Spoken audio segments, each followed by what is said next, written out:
Alors, pour continuer avec ce début de 20e siècle au Québec, on va essayer de voir un peu plus en détail ce qu'est véritablement la deuxième vague industrielle. Donc, on va essayer de comprendre ses composantes, mais en même temps, ce que je veux vous montrer à travers ça, c'est vous montrer justement des photos, des images qui vont montrer à quel point justement la vie va changer. Je vais insister particulièrement sur la ville de Montréal et voir vraiment que le Québec est en train de se transformer de façon assez profonde. Bon, tout d'abord, ce qu'il faut voir pour parler de la deuxième vague industrielle, il y a 5 grandes caractéristiques. Ce virage, cette vague d'industrialisation tourne nettement, comme je le disais dans la capsule précédente, autour de l'exploitation des richesses naturelles, donc les classiques comme le bois. Et là, le Québec va produire énormément de pâtes et de papier.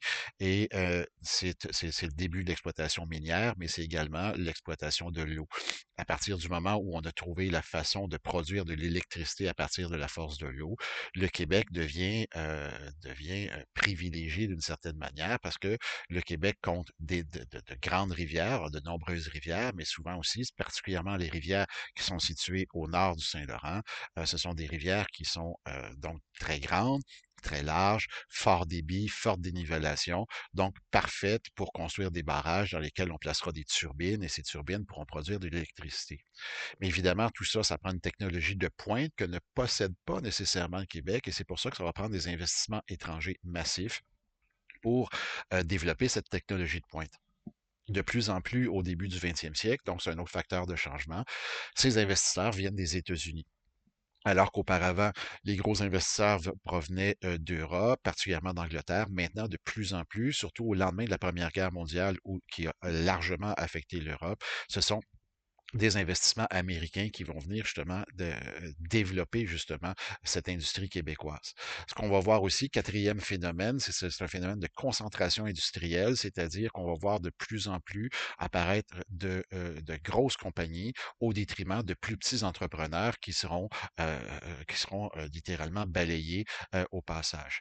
Et cinquième caractéristique de cette deuxième vague industrielle, c'est que justement tout ce mouvement-là se fait avec l'appui des différents gouvernements québécois qui, comme je l'ai dit, vont faire des concessions importantes pour justement avoir ces investissements étrangers. Je pense par exemple, ben c'est ça, ce serait de céder des terrains, faire signer un bail, des baux à des prix complètement ridicules sur une centaine d'années pour des grandes entreprises. Donc, le gouvernement québécois, évidemment, est conscient qu'elle cède justement le contrôle de ces ressources naturelles à des exploitants étrangers, mais en même temps, dans la logique du gouvernement, ce n'est pas au gouvernement à créer des emplois, mais bien des entrepreneurs privés. Et s'il n'y a pas d'entrepreneurs privés suffisamment puissants au Québec, on ira chercher ces entrepreneurs à l'étranger, ces investissements à l'étranger, et dans l'optique de faire travailler les Québécois. C'est ça la logique derrière justement cet appui gouvernemental. Donc, on va voir de grandes entreprises, en fait des entreprises qui vont commencer. On voit ici utilisation de la force de l'eau, notamment justement, ça c'est l'entreprise de Monsieur Dubuc au Saguenay qui lui produisait de la pâte à papier. En 1900, c'est le plus gros producteur de pâte à papier au monde, l'entreprise de Alfred Dubuc. Mais évidemment, quand je parle justement de la concentration industrielle, éventuellement, son entreprise va faire faillite. Pourquoi? Parce que d'une grande entreprise américaine, l'International Paper, qui aura sa filiale au Canada, la CIP, la Canadian International Paper, va lui livrer une guerre de prix absolument horrible et que cette grande compagnie, au rein plus solide, va pouvoir justement écraser ce compétiteur-là. On peut en voir encore des traces justement de l'usine de M. Dubuc, on va se promener encore au Saguenay aujourd'hui. Euh, Tout ça, ça va amener évidemment, cette deuxième vague industrielle va amener une urbanisation vraiment spectaculaire. Pour la première fois, on le verra au recensement de 1921, la population des villes va dépasser celle de la campagne. Et comme je l'ai mentionné dans la capsule précédente, la croissance de Montréal sera exceptionnelle. Comme je le disais, Montréal, en 1880, comptait 100 000 habitants, ce qui était déjà une très grande ville. En 1930, Montréal aura 1 million d'habitants. Évidemment, cette croissance urbaine très rapide aura justement des conséquences. Les conditions de vie vont être extraordinairement pénibles, beaucoup de mortalité infantile, comme je le disais. À partir des années 1920, les autorités publiques, gouvernement provincial et particulièrement municipales vont tenter d'améliorer, vont tenter d'apporter des améliorations, notamment justement en forçant en forçant les constructeurs, justement, à intégrer le chauffage au gaz dans les maisons. On va se doter de codes de construction afin qu'on ait accès à de l'eau potable dans toutes les maisons. Mais le mal est fait, les conditions de vie sont vraiment très, très, très pénibles. Je reviendrai dans une capsule subséquente, justement, sur ces conditions de vie et sur le syndicalisme également qui va se développer durant cette période-là. Évidemment, ben, là, évidemment, c'est qu'il y aura les conditions de vie vont faire en sorte qu'on va faire face à des maladies assez difficiles. Il y aura toutes sortes, donc ça sera la typhoïde. Éventuellement, ben, on parlera de la grippe espagnole. Et là, ben, il y aura des publicités qui vont vous dire, ben, évidemment, nous avons une bière pour tous les goûts et que c'est très bien. En buvant de la bière, il y a moins de danger, par exemple, d'attraper des maladies que si on buvait simplement de l'eau. Bon, c'est un petit peu particulier comme raisonnement, mais ça existait. Voilà, donc c'est ça, c'est toutes sortes de produits pour essayer de limiter, mais en fait, on vantait justement notre produit en disant que c'est mieux de boire tel ou tel produit plutôt que de boire l'eau qui sort du robinet, puis et ça peut éviter la propagation de diverses maladies. Donc, la ville de Montréal, comme je disais, se développe de façon assez extraordinaire. Au départ, Montréal était concentré dans ce qui serait dans une zone qui serait aujourd'hui concentrée autour du Vieux-Port et que une grande partie de l'île est encore occupée par des communautés un peu rurales. On les voit les noms, Saint-Laurent, Sauto-Récollet, Cartierville, ça serait donc des communautés encore pas mal rurales, presque campagnardes, et que le gros de la ville se concentre, comme je vous le disais, autour du secteur du Vieux-Port. C'est là où se concentre la majorité de l'activité. Il existe aussi un endroit qui se développe autour de la montagne, c'est ce qu'on appelle le Golden Square Mile, le 1000 carrés dorés, c'est-à-dire là où se concentre l'essentiel de la richesse au Canada. Essentiellement, 70 75 des gens les plus riches au Canada habitent justement ce Golden Square Mile qui se développe autour de l'Université McGill. Et on peut encore en voir justement des traces aujourd'hui. Ce sont des résidences somptueuses qui seront bâties. Donc, c'est des fortunes se sont constituées avec, par exemple, la construction du chemin de fer. Énormément de gens qui vont faire un coup d'argent solide avec justement la construction du chemin de fer. Donc, c'est une communauté, c'est une bourgeoisie extraordinairement aisée qui va se bâtir, comme je le disais, des maisons absolument somptueuses qui n'ont rien à voir avec les espèces de taudis qui sont construits pour abriter les ouvriers des villes. Donc, c'est une communauté qui vit entre elles, qui se marie entre elles, qui se reproduit entre elles, une communauté, donc qui vit dans des endroits encore très boisés. On va protéger justement le Mont-Royal afin que ce soit un endroit agréable à vivre. Alors que si on sort justement un peu de cet univers-là, Montréal devient de plus en plus une ville un peu sordide. Donc Montréal est en train de passer à travers les affres que à peu près chaque grande ville industrielle va passer. Ce qu'on va voir aussi, ben, l'avènement du chemin de fer, le développement du chemin de fer va faire en sorte qu'on va construire des gares somptueuses, encore une fois, très belles. Par exemple, la gare Bonaventure qui est ici, gare Bonaventure, ou sinon la gare Vigée qui est associée au Canadien Pacifique. La gare Bonaventure est associée au départ à la compagnie du Grand Tronc. Donc cette gare Bonaventure, donc associée au Grand Tronc, éventuellement le Canadien national. Et ensuite, ben, c'est ça, la gare Vigée qui est associé davantage donc au Canadien Pacifique. Et on reconnaît finalement ce type de construction, on reconnaît ce genre de gare un peu château. Bon, du château Frontenac va être construit un peu sur le même modèle. Il y aura également un hôtel à Banff très somptueux qui va être bâti également sur le même modèle. Et donc, s'organise une petite vie. Donc, c'est cette image ici de la vie de la rue Sherbrooke à Montréal au tournant du siècle. Donc, des résidences. Donc, d'une certaine bourgeoisie. Autour de la rue Sherbrooke, du boulevard Saint-Joseph, c'est la bourgeoisie canadienne-française qui s'y installe. Donc, ce sont ces avocats, ces médecins, ces notaires qui vont aussi prospérer durant la période. Donc, c'est donc Montréal est en train de changer. On peut le voir ici à travers la photo. On peut voir donc l'apparition des premiers poteaux qui transportent de l'électricité dans la ville. Comme je le disais, la première auto le développement de l'industrie automobile va vraiment changer la ville. Ça ici, c'est la première auto qui va rouler à Montréal en 1898. C'est un monsieur d'Endurant qui l'a fait venir et qui va l'assembler. Donc, la voiture se déplaçait à peu près à à une vingtaine de kilomètres heure. Pas très rapide, mais suffisamment aussi pour effrayer les chevaux, on va s'entendre, mais aussi commencer à penser, à réfléchir à une nouvelle façon d'encadrer ce nouveau type de circulation. Donc, il va falloir avoir, comme je le disais, un code de signalisation. Donc, il va y avoir tout un espèce d'ajustement à faire dans cette ville. Pardon. Et là, ce qu'on va commencer à voir, ben, ce sont des concessionnaires automobiles qui vont commencer à apparaître un peu partout pour vendre ces fameuses autos. Et aussi, ben, on va s'en apercevoir que graduellement, au fur et à mesure que la voiture prend sa place, ben, on va voir apparaître justement en fait, l'architecture va devoir changer, va devoir s'adapter et on va commencer à avoir, par exemple, les garages qui vont être adjacents aux maisons. Ces garages sont particulièrement importants dans un pays nordique comme le nôtre où l'hiver est rigoureux et où on va vouloir protéger les voitures. Donc, ce sont des petites choses comme ça qui commencent à changer graduellement dans la ville. Euh, des phénomènes intéressants, évidemment. On peut voir ici des petites rues dans le monde urbain, des petites rues en hiver où on faisait simplement déblayer les trottoirs. Il n'y avait pas évidemment de souffleuse.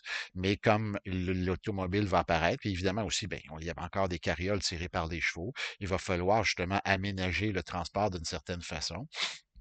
Donc, qu'est-ce qu'on faisait en hiver pour les grandes artères, principalement? Pour les grandes artères, ben, ce qu'on faisait, c'est qu'on aplatissait la neige avec ces espèces de gros rouleaux tirés par des chevaux, éventuellement tirés par des véhicules moteurs. Donc, on aplatissait la neige avant qu'on puisse inventer la fameuse souffleuse qui va permettre de dégager plus facilement les rues. Donc, l'univers urbain va changer littéralement durant cette période-là. Un cas intéressant à Montréal, des espèces de projets d'entrepreneurs, notamment ici Théophile Viau, qui est propriétaire d'une grande compagnie de biscuits. Et Théophile Viau, lui, va rêver de développer tout l'est de Montréal, donc ce qui serait aujourd'hui autour du stade olympique, voulait créer un endroit qu'on a appelé Viauville. Donc, ça serait plus dans le quartier Maisonneuve aujourd'hui.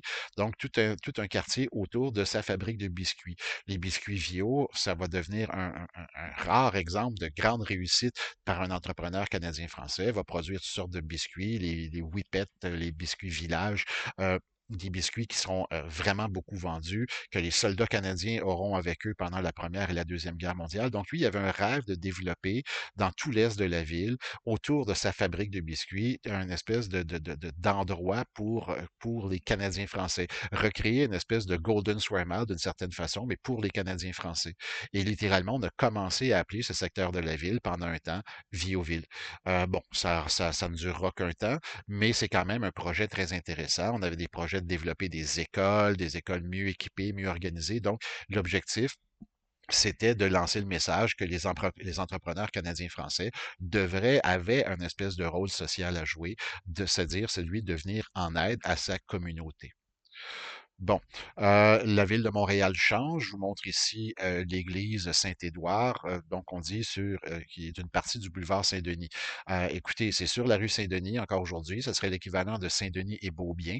Donc on peut voir que ça a changé pas mal. Donc on est en 1896 ici, mais là, comme je le disais, l'urbanisation n'était pas encore rendue là, mais ça prendra pas de temps qu'avec l'apparition, par exemple, des tramways, ben, là, justement, les travailleurs vont pouvoir commencer à s'en aller habiter un peu plus loin que directement autour du Vieux-Port, par exemple. Donc, le développement des transports en commun va changer énormément la donne.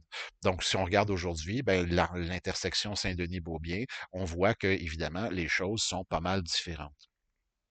Donc, comme je vous le disais, ce qui va permettre à la ville de Montréal de s'étendre et d'occuper justement une place plus grande sur l'île, c'est le développement des transports en commun.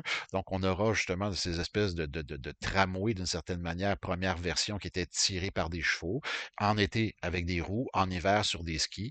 Donc, c'est plus facile comme ça. Mais éventuellement, ça sera le tramway électrique. Ça va vraiment changer la donne, vraiment le début du transport en commun dans la ville de Montréal. Ça va véritablement changer les choses. Et comme je disais, les travailleurs vont pouvoir commencer à s'éloigner un peu plus du centre de la ville pour pouvoir justement aller habiter et pouvoir justement en fait, transiter d'une certaine manière, de façon plus facile au cours pour se rendre à leur travail.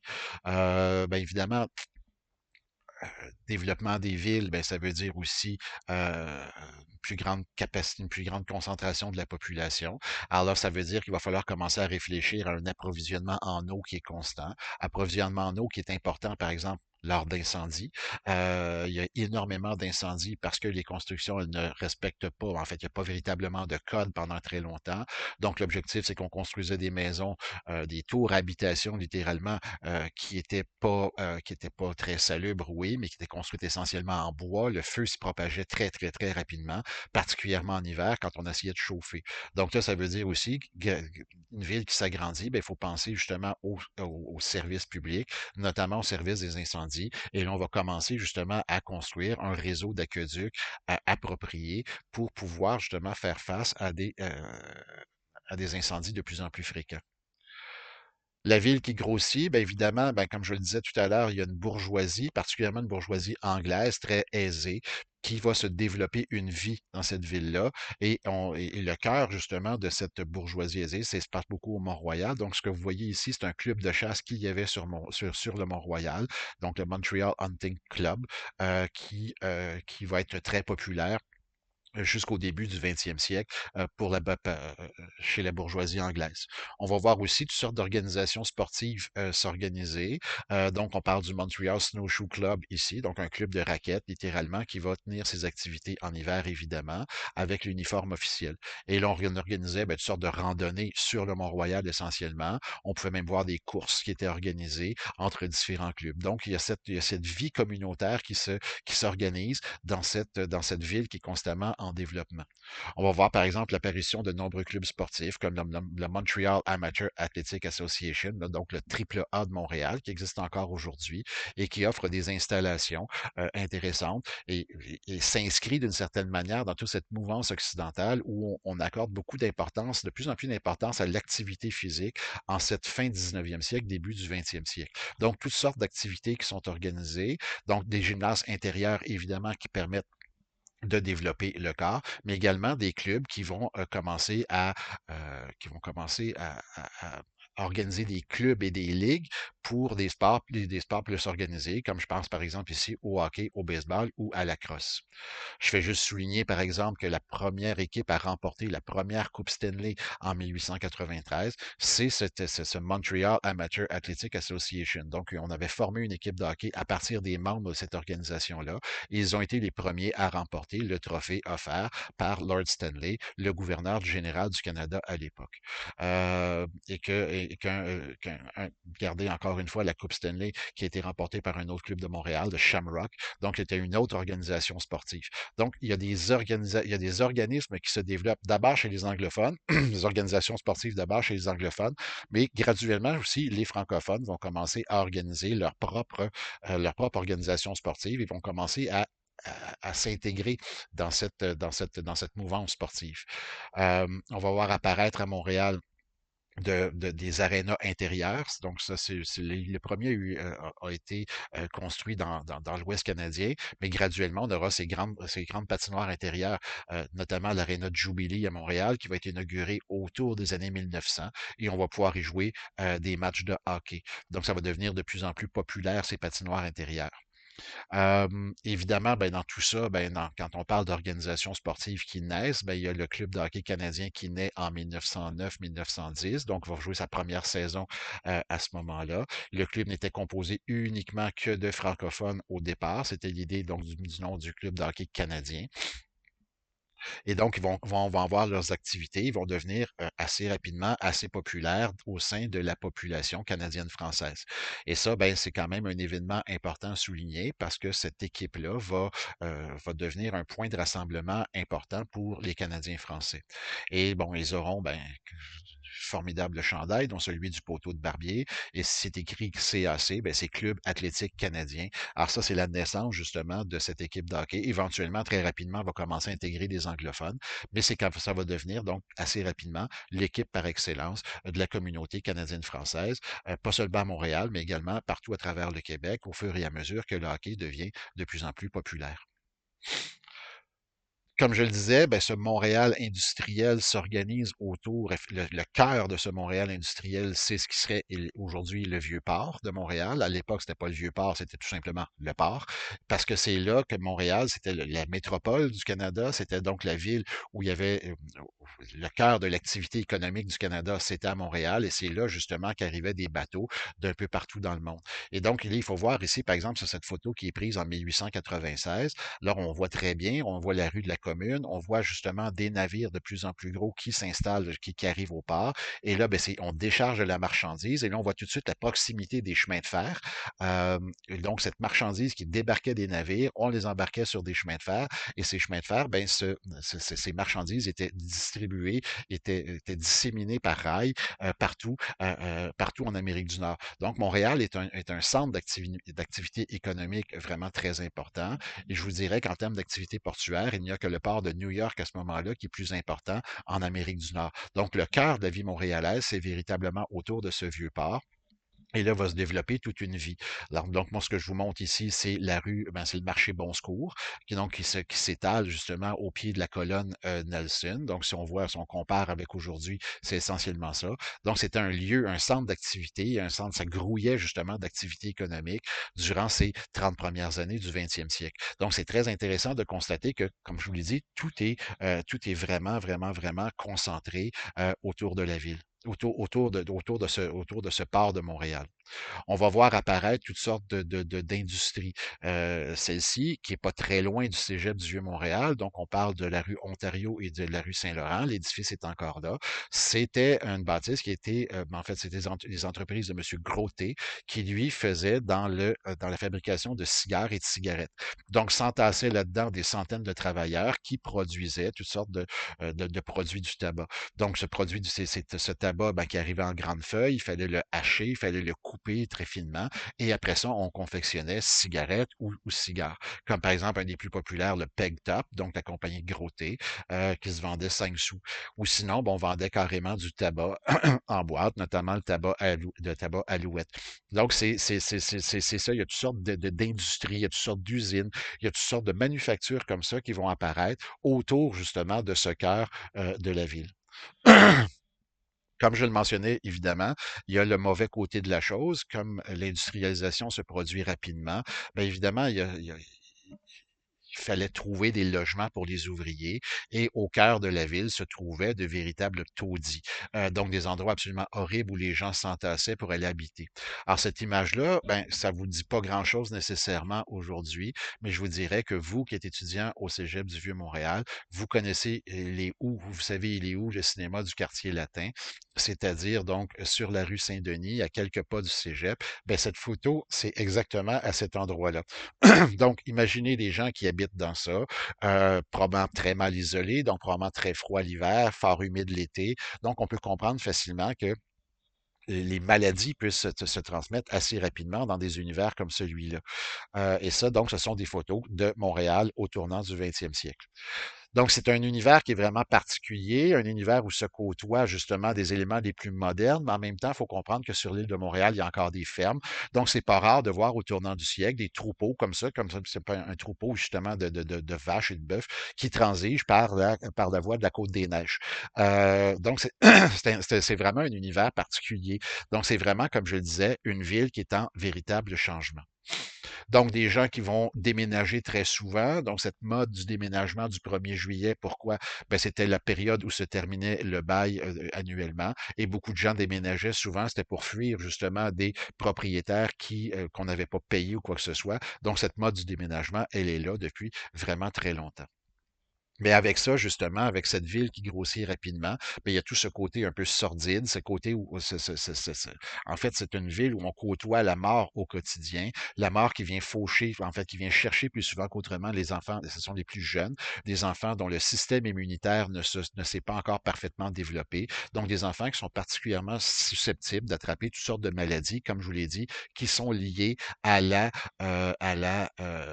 à la, plus souvent qu'autrement, à la très mauvaise qualité de l'eau et à ces miasmes, donc à cette espèce d'odeur fétide qui pouvait exister constamment.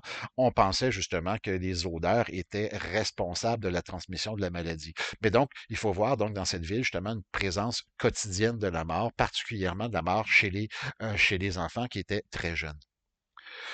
Et bon, ben, évidemment, Montréal va être sujette à toutes sortes d'épidémies, des cas de fièvre typhoïde, il y en a de façon très régulière à Montréal. Il y aura des émeutes à certains moments parce que les autorités municipales vont forcer les gens à se faire vacciner. Oui, les vaccins existaient déjà, mais il y a une forte résistance de la part de la population à se faire vacciner. Il y aura des émeutes. Mais évidemment, il y aura cette grippe espagnole qui va frapper en 1918, 1919, 1920. Cette grippe espagnole, ben, maintenant qu'on le vit, une pandémie, on est dans cette situation-là présentement, ben, on est capable de comprendre ce que pouvaient vivre les gens à cette époque-là. Et là, ben, les journaux font état au quotidien, effectivement, un peu comme on le vit présentement, font état au quotidien de nouveaux cas, de décès et tout ça. Et donc, cette grippe espagnole va être absolument horrible. Et là, on essaye de comprendre comment la maladie a pu se propager. Voilà. Donc, puis il y a toutes sortes de, évidemment, une pandémie, on le voit actuellement. Il y a toutes sortes de fausses informations qui vont circuler, comme par exemple ici le sirop Gauvin pour le rhume nous dit que ça prévient la grippe espagnole également. Ça n'est pas, c'est pas vraiment le cas. Écoutez, la grippe espagnole va, excusez-moi, la grippe espagnole va faire des ravages. 50 millions de personnes vont mourir à travers le monde. On parle de 50 000 décès au Canada et on parle de 14 000 décès au Québec seulement. Donc, c'est vraiment c'est vraiment quelque chose qui frappe très, très fort. Et un peu comme aujourd'hui, on va vivre une période de confinement. Aux premières manifestations de la grippe, on va avoir tendance à fermer tous les lieux publics, les écoles, les théâtres, les bibliothèques et ainsi de suite, les bains publics et tout ce que vous voulez. Euh, la grippe espagnole va frapper également le monde du sport.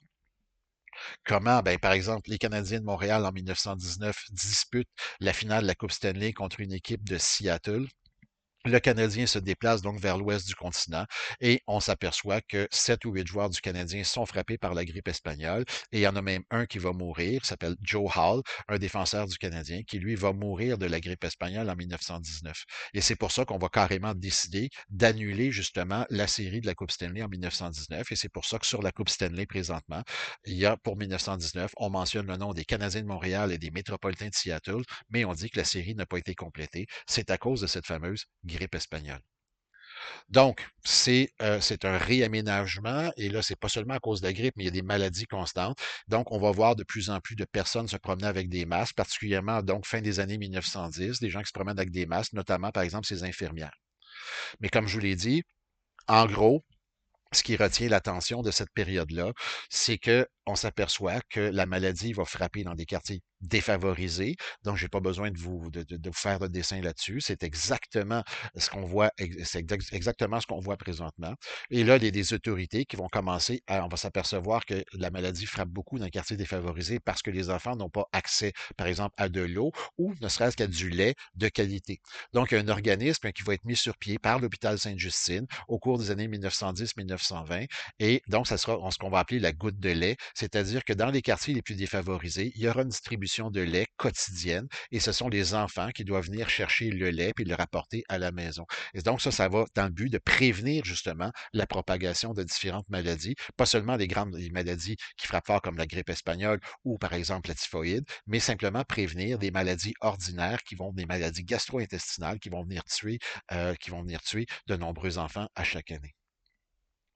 Donc, finalement, le Québec des années 1900 à 1930, c'est un Québec qui change énormément. Au début du siècle, le Québec est encore une société essentiellement rurale, mais 30 ans plus tard, à cause justement de cette deuxième vague industrielle qui va provoquer justement une espèce de raz-de-marée d'urbanisation, le Québec a passablement changé, notamment la ville de Montréal. Et là, on s'apprête à affronter des défis qui seront autres. Et ça, on en reparlera dans les prochaines capsules.